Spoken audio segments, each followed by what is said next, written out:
अतिशय दुःखद घटना घडलेली आहे। अतिशय अनाकलनीय अशा परिस्थितीमध्ये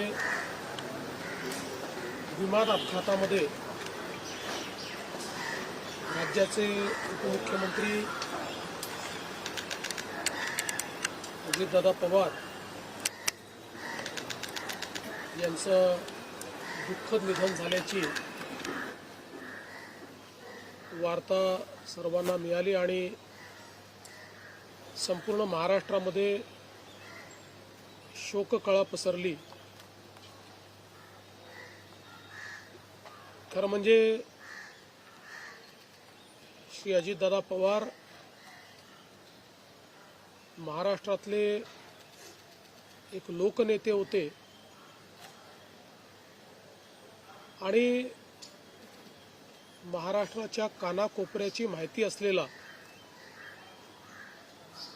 महाराष्ट्राच्या प्रश्नांची जाण असलेला अशा प्रकारचा हा नेता होता की ज्यांच्याबद्दल जनसामान्यांमध्ये प्रचंड मोठी आस्था होती। अजितदादा एक अतिशय संघर्षशील अशा प्रकारचं नेतृत्व होतं आणि सर्व परिस्थितीमध्ये न डगमगता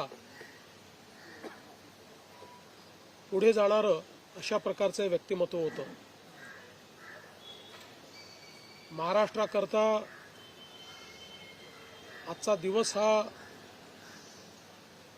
अतिशय कठीण दिवस आहे,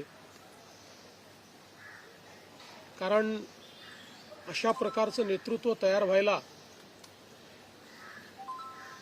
अनेक वर्ष लागतात आणि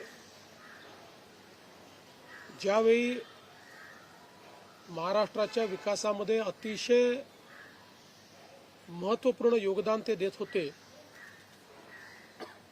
अशा काळामध्ये त्यांचं निघून जाणं हे अविश्वसनीय आहे, मनाला चटका लावणार आहे। माझ्याकरता तर वैयक्तिक एक दमदार आणि दिलदार अशा प्रकारचा मित्र या ठिकाणी सोडून गेलेला आहे। त्यांच्या कुटुंबावर देखील हा प्रचंड मोठा आघात आहे। मी आणि एकनाथराव शिंदे साहेब आम्ही लवकरच बारामतीकडे निघणार आहोत। सकाळपासून मी सगळ्यांच्या संपर्कात आहे। माननीय प्रधानमंत्री महोदय, माननीय गृहमंत्री महोदय सर्वांशी चर्चा करून त्यांनाही घडलेल्या परिस्थितीची सगळी कल्पना मी दिली आहे। त्यांनीही याबद्दल प्रचंड दुःख हे व्यक्त केलेलं आहे। एकूणच देशातच या संपूर्ण प्रकरणामुळे हळहळ पसरलेली आहे।